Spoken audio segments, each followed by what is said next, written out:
got yesterday. I thought this was legitimate, and it was not. This is a parody account. It was still funny. And the other professor, the subject of this tweet here, is not a parody. However, this one is. So just be aware, I got too. Sorry, guys. And so moving on, here's something that wasn't on my radar, and the reason why it wasn't on my radar became apparent when I was reading the article, but it's still worth noting. So CTV News is reporting, quote, Scheer promises to scrap clean fuel standard.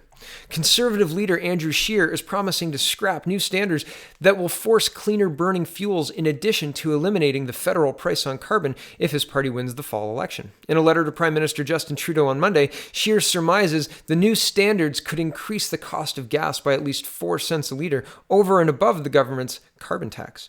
The national price on carbon adds about 4 cents per litre and will rise to more than 11 cents per litre by 2022. Scheer's letter brands the new fuel standards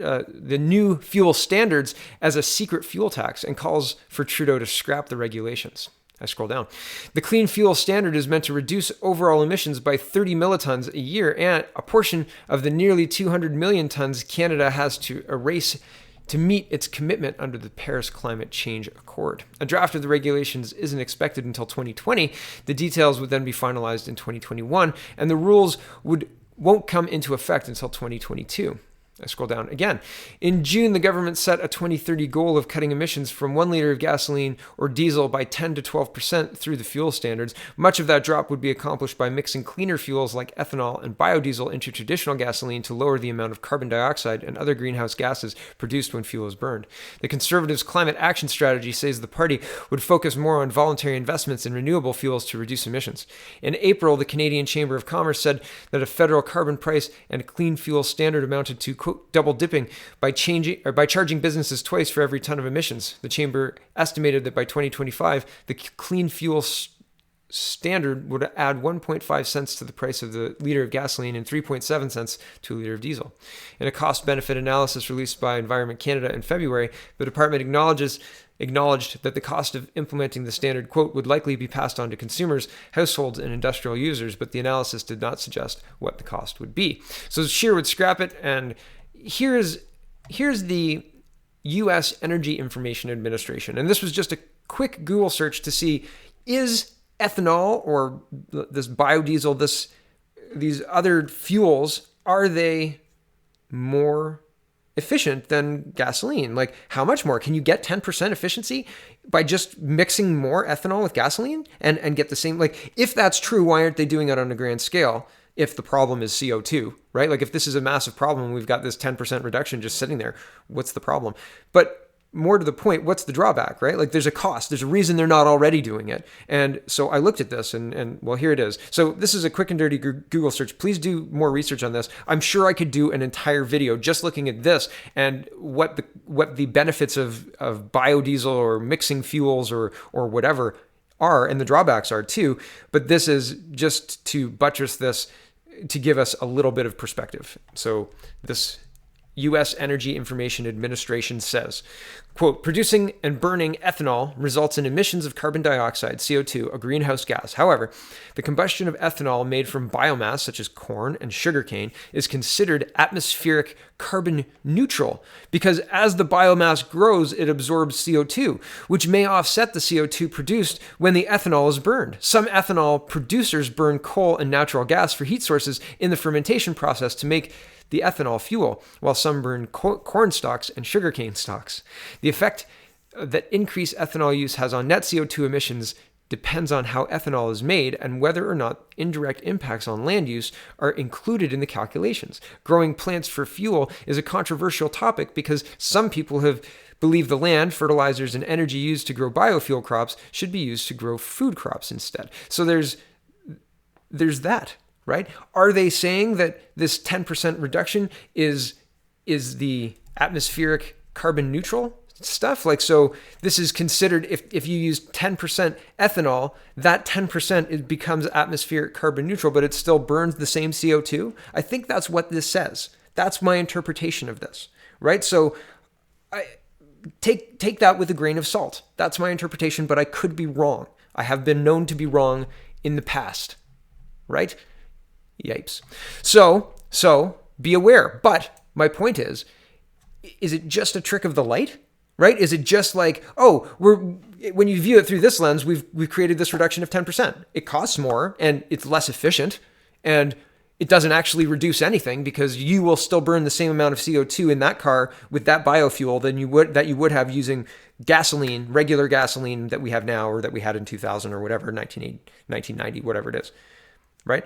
You would burn the same amount is the argument. Less engine efficiency, right? We have better cars now. They're more efficient now than they were in, say, 2000. Let's just arbitrarily pick that. I'm not a car guy. I don't know cars. But that's my point, right? So does this make sense? Adding a secret surcharge to encourage this biofuel? No, it doesn't. Of course not. So at least probably repealing this further taxation of gasoline and further increase in day-to-day cost of living could be stopped in October if Mr. Bernier or Mr. Scheer, it looks like, are elected. So I had this on here just specifically because I got yesterday, and I thought this was it made me chuckle. So Marion Monsef says, quote, over the past several weeks, we've seen an increase in social media accounts impersonating members of parliament. Make sure you're following the right accounts and be sure to report any accounts you suspect are fraudulent. She's got a whole thread here. I'm not going to go through it.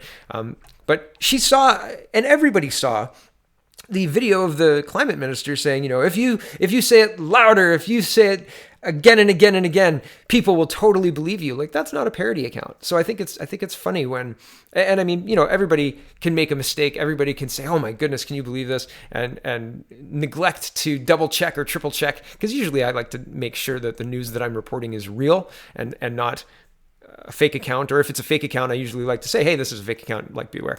So, but sometimes people make mistakes, but it is good to be aware of what you're looking at and to double check, because that's why I provide the links. That's why I talk so openly about it, because people do make mistakes, right? We are creatures of social creatures. We are social creatures is what I was trying to say. And sometimes when a good parody account has something that looks real or that looks plausible, sometimes you miss it, right? And I've got a lot of links sometimes to look through, so sometimes I miss it personally. So my apologies, but be aware of what you're looking at.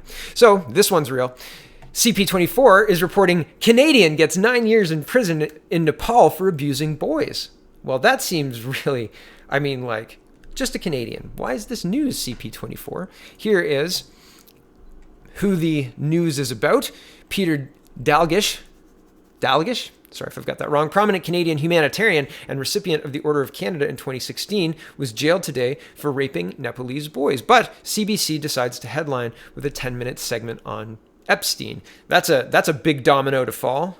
That's interesting to watch, right? So CP24 says Canadian is charged, and CBC headlines with 10 minutes on Epstein, but this is the person who's charged with these crimes. I'm going to go through it right now. Here we go.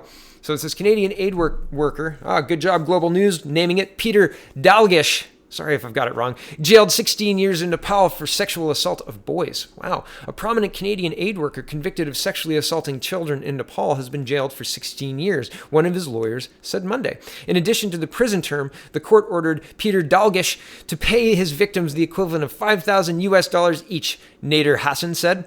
We continue to be dismayed by the trial judge's refusal to consider the overwhelming evidence of Peter's innocence and the inconsistencies in the prosecution case, Hassan told the Canadian press. Peter's family stands by him unflinchingly. Dalgish, an Order of Canada recipient, was convicted last month after a police investigation and trial his lawyer described as a travesty of justice. His defense said it planned to challenge the decision and stiffer than expected sentence, although the judge has yet to release reasons. Quote, we turn our attention to the appeal process in Nepal's appellate courts, Hassan said. We remain confident that Peter will be exonerated. Originally from London, Ontario, Dalgish, 62, has denied any wrongdoing. Nepalese police arrested him in the early hours of April 8th last year in a raid on the mountain home he had built in the village of Kartik, east of the capital of Kathmandu. Police alleged that he had raped two Nepalese boys, age 11 and 14, who were with him at the time. Peter Karki, chief of the Central Investigations Bureau, accused Dalgish of luring children from poor families with promises of education, jobs, and trips, and then sexually abusing them. Karki said other foreign men in Nepal had also been arrested on suspicion of pedophilia. Quote, there have been some instances where they were found working with charities, Karki told the New York Times. Our laws aren't as strict as in foreign countries, and there's no social security like in developed countries. Social scrutiny like in developed countries. Dalgish's lawyers see it differently. They have raised a host of objections, saying the police investigation and trial was like, quote, watching a wrongful conviction unfold in real time. At the very least, they said, there was reasonable doubt as to their client's guilt. Do you remember this is me for a second. Do you remember the Judge Kavanaugh, or Kavanaugh, however you say that? Terrible with names, I apologize. All of that controversy, they are applying that mode of operandi here. They are applying that to work on this, and not just this, but it's pretty much anything. It is repeat a little bit of doubt, wiggle it in there, and it got to the point where there were intelligent people saying, I don't know. Jordan Peterson weighed in on it and said, nope, he should step down because the water's been poisoned now. They poisoned the well on purpose to poison the conversation. It's happened with climate change. You can't have a conversation about climate change with anybody if you don't say climate change is happening and it is the biggest thing happening in the world, period, ever. You can't have a conversation, period. It just doesn't work. People get very upset unless you're sitting very quietly in a one-on-one and they say, maybe. But sometimes they get very upset with you. So it's really interesting. This is how they do this, okay? And the Kavanaugh hearings were just a really, really public display of complete insanity. And this is a smaller display of just trying to stick a wedge into something that happened in a foreign country, right? Oh, no, they misunderstand the fact that the two boys were with him early in the morning. He was, they were camping. Who knows, right? Who knows? But the point is, it's interesting to watch on every single level, right? And it's interesting to watch the media carry the water for this. It's incredible, really. Okay, back to the article. Oh, right. That was the other point I wanted to make just before I move on. Dalgish's lawyers see it differently. In this part, they're talking, so the whole article up to this point, they've been talking about how it's, absolutely abhorrent, the travesty of the legal case, and they're watching a wrongful conviction unfold in real time. And then just at the end, it says, at the very least, there's reasonable doubt as to their client's guilt. It's like, well, hold on a second. Either it's a complete travesty, or is there just a little bit of reasonable doubt? Because those two things are a little bit different, right? It's a little bit different. Okay, back to the article now for real. The 16-year sentence is tremendously long, even by Nepal standards, Hassan said. According to his lawyers, the case appears to have originated with rumors at a school in Thailand where Dalgish had been a board member. They insist a probe found no evidence of misconduct, but a complaint to the RCMP appeared to have led to an Interpol red flag, prompting Nepalese police to open their own investigation. The defense accuses Nepalese investigators of intimidation tactics and bribing the boys to testify against him. Both complaints give damning testimony in court, but Dalgish's lawyers say the alleged victims gave several versions of the stories at different times. Hassan has said the Nepalese legal system operates largely in secrecy, and the courts do not record proceedings or produce transcripts, leading to confusion about what witnesses actually said. Dalgish, who co-founded a Canadian charity called Street Kids International in the late 1980s, has spent years doing humanitarian work in Nepal. He has also worked for several humanitarian agencies, including UN Habitat in Afghanistan and the UN Mission for Ebola Emergency Response in Liberia. He was named a member of the Order of Canada in late 2016. Okay, and it says his family stands by him. So, interesting to note, he's got ties to the Prime Minister, the Trudeau Sr. He's got pictures with Justin Trudeau. And so it is very interesting to note all of this happening now. Very interesting. Very interesting stuff. Catherine McKenna says, another glaring example, and this is moving on, another glaring example of Andrew Scheer and his Conservative Party wanting to do less and less for the environment, even though experts and citizens around the world and the science say we need to do more and more. That's not leadership. And it says Scheer, this is the same thing, Scheer scrapping the fuel standard. And I already went through this, so I apologize for repeating Miss McKenna. She's just weighing in on my top story. Here is the last big story for this morning. Scheer says a conservative government would continue a campaign for UN Security Council seat.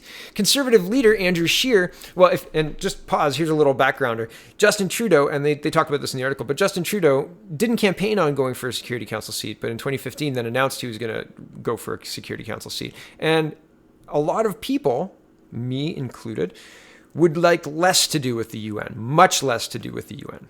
So that's where I'm coming from with this article. Back to the article. Conservative leader Andrew Scheer said he would continue Canada's campaign for a seat on the United Nations Security Council if he becomes Prime Minister following this fall's federal election. However, Mr. Scheer said he would not sell out Canadian principles, including democracy, the rule of law, and fundamental human rights in an effort to secure votes from other countries for a seat on the UN's most powerful branch. I think that Canada can play a very valuable role and would have a major contribution to make, but not at the expense of selling out our principles or selling out our long-standing position on various issues, and certainly not contributing to actions abroad where there are no clear Canadian interests, Mr. Scheer said in an interview with the Globe and Mail last week. Canada's top envoy to the UN said member states have actually applauded the fact that Canada stands up for its values on the world stage and has not expressed concerns about Canada's foreign policy priorities, including its tense relationship with China, in talks about the Security Council seat. Many countries actually appreciate the fact that Canada stands very strongly for values and is acting as a beacon of human rights in the world, UN Ambassador Marc-André Blanchard said in an interview last month. Mr. Scheer said he would make the case to countries around the world about the important role Canada could play on the Security Council. His predecessor, former Prime Minister Stephen Harper, has a strained relationship with the UN, withdrawing Canada's candidacy for the Security Council seat in 2010 when it became clear that we would lose to Portugal. In the 2015 federal election, Prime Minister Justin Trudeau campaigned on a commitment to, quote, restore Canada as a leader in the world. After taking office, Mr. Trudeau announced Canada's plans to pursue one of 10 rotating non-permanent seats on the UN on the Security Council in 2021-22, a campaign that is now underway. Canada last sat on the Security Council in 1999-2000. Mr. Scheer said he would not axe the Canadian campaign for the seat, but criticized the Trudeau government's approach. When I look at what this government has done, ... and you can fit anything in that ... okay, so it can very fundamentally change what Mr. Scheer said. I just want you to be aware of it. Back to the article. With governments that just have no common ground on democracy, on the rule of law, on fundamental human rights, I'm not interested in compromising any of Canada's positions on those issues just to win a seat on the council, Mr. Scheer said. I scroll down. A spokesperson for Foreign Affairs Minister Chrystia Freeland's office said Canada's campaign for the Security Council is focused on promoting its values, including democracy, human rights, and a more prosperous future for all, a message that is resonating with UN member states. The Security Council has 15 members, 5 permanent countries, China, France, Russia, United Kingdom, and the United States, and 10 non-member seats that are chosen in rotating elections. The 193 UN member states will vote for the 2021-22 seat next June. Council has significant influence in determining what constitutes threats to international peace and security, calling upon parties to settle disputes and authorizing the use of sanctions or force to address a conflict. A seat on the body ensures a vote in the decisions. Mr. Blanchard, a high-powered Quebec lawyer appointed to the UN by Mr. Trudeau, recently revealed the government's 5-point platform for the coveted seat. Are you ready? Are you ready? Economic security, sustaining peace, fighting climate change, advancing gender equality, and strengthening multiculturalism. Yeah. Canada's campaign for a Security Council seat comes amid an attack on the multicultural system by some protectionist world leaders, including U.S. President Donald Trump, who argue that the UN is ineffective. Yes, sure do. And our own Maxime Bernier retweeted this. I'm not going to say his name because I'm going to slaughter it. So he says these countries' laws call to kill gays. Saudi Arabia, Afghanistan, Pakistan, Somalia, Nigeria, Qatar. These countries sit on the UN Human Rights Council. Saudi Arabia, Afghanistan, Pakistan, Somalia, Nigeria, Qatar. So, well, the similarities are not lost on anybody. And Mr. Bernier says, sorry, my tabs are slow today for some reason. You shouldn't mention this in polite company, though, or that the UN boss Gutierrez was head of the Socialist International, or that there's a movement to turn the UN into a quasi-world government that Trudeau and our globalist elites support. It's all just a conspiracy theory, and all of that's not actually a conspiracy theory. All of that is borne out in signatures and has been tweeted and discussed at length in the last year and a half. So the reason I include this news, is fairly obvious. When when people talk about one party, uniparty choice, it seems like no matter who we get other than Mr. Bernier, it's going to be following a lot of the same policies that Justin Trudeau has rolled out in the last couple of years. The Canadian Infrastructure Bank, the foreign spending, the race for the UN Security Council seat, despite the fact that these organizations are run by and have lots of have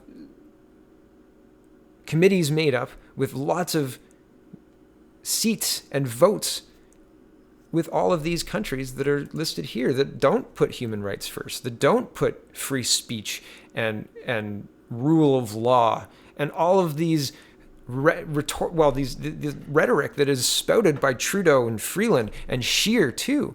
So it's very concerning when you see there is no choice other than an upstart party that isn't super well known all across Canada. We're getting there, but the writ is going to drop in a month and a half. We're in the middle of summer, or summer is just rearing up or gearing up, and here we go. But man, it's a tall mountain to climb. There's a lot to do, but it just seems like the closer we get, the more consolidated these uniparties become.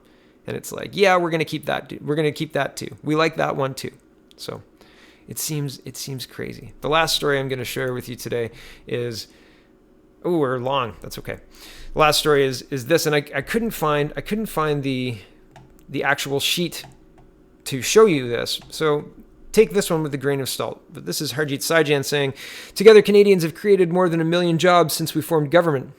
While Conservatives choose cuts that hurt, we choose to invest in hardworking Canadians. We will keep growing the middle class and supporting those working to join it. Oh, I remember that phrase from 2015, right? Yeah, those working to join it. Sure. And here's the thing that I haven't verified yet. It says, if that's true, why haven't the EI premiums gone up? And he says the source is annual financial report of the Government of Canada Department of Finance. I've looked through it and I couldn't replicate it. But again, I've got a time crunch, right? Like I only have a certain amount of time. Otherwise I won't get a video out. So I looked and I couldn't put it back together, but I wanted to put it out there because this looks interesting. And I want other people to have a look at this. So it says, if employment levels have increased by 1 million, as per the Liberals, why have EI premiums dropped by $1,960 million? EI premiums should have increased by at least $2,059 million with $1 million increase in employment. So that's interesting. And if you look at 2016, the amount of revenue and the rate was higher and higher, right? So 1.88 and the revenue was 23.1 billion. And then in 2017, it was 22.1 billion at 1.63, and at 2018, it was 21.14 billion, and with a 1.66 rate. So it's going down. So that's interesting, right? You'd expect those numbers to come up. So take it with a grain of salt. I hope you enjoyed the show. Check out the People's Party of Canada.ca and have a wonderful, wonderful day. Thanks for watching, everybody.